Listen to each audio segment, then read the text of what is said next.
episodes of Buffy with your choice of actors, anybody from Hollywood, anything. What would happen? Brief synopsis of your episode each, and the actors that you would cast. Jesus. Well, we've cast ourselves. Yes.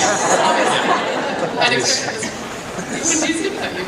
That's a very creative question, and it takes a long. Who would you cast? Yeah, what would you So here's the thing. I would bring in actors who aren't used to working with Joss Whedon to, like, for example, somebody give me a really sexist male actor right now. Tom Cruise. Like, give me an actor who's an asshole. Put him in, about the episode and make him. David Boreanaz!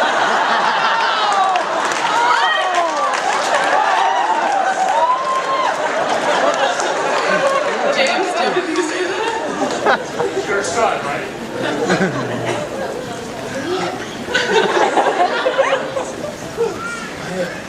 Okay, it stumps me because really, my experience working on Buffy was that I'm terrified because more things are happening around here than I know how to deal with. Like, I remember waking up one morning and realizing that I have to do whatever they tell me to do, to whomever they tell me to do it, wear and not wear, whatever they say, and there's just no holes barred as to what we're about to do. And so I was constantly feeling overwhelmed by the creativity and trying to match up to it. So That's the thing with Joss, is he would take the characters in so many directions that, it was very fulfilling as an actor that you got to play this and you got to play that. So I never really thought, if only I got to play this. It's kind of like if you could add another peak to Everest before you climb it, what would it look like? Like, I wouldn't do that. Just look up to the top. That's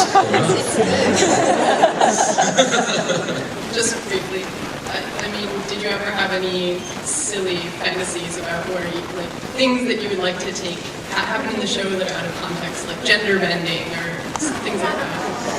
Well, I think we did that. Apparently, Julie thought that we did that too. Yeah, it was funny because she was always convinced that Darla and Drusilla had a thing that I wasn't aware of. I remember finding out that Angel and Spike did it once. And it was a line in Angel, and like David and I, we read the script, but not carefully enough, I suppose. And I'm in with our sides and we're blocking, and we come in line, and I'm like, is it? And David just goes. Well, that was like when Julie and I got the scene with the Immortal, that we'd had this threesome with the Immortal, and all of a sudden we were like, we never knew this. Something we might have wanted to know that we experienced together 100 years ago. Thanks, guys.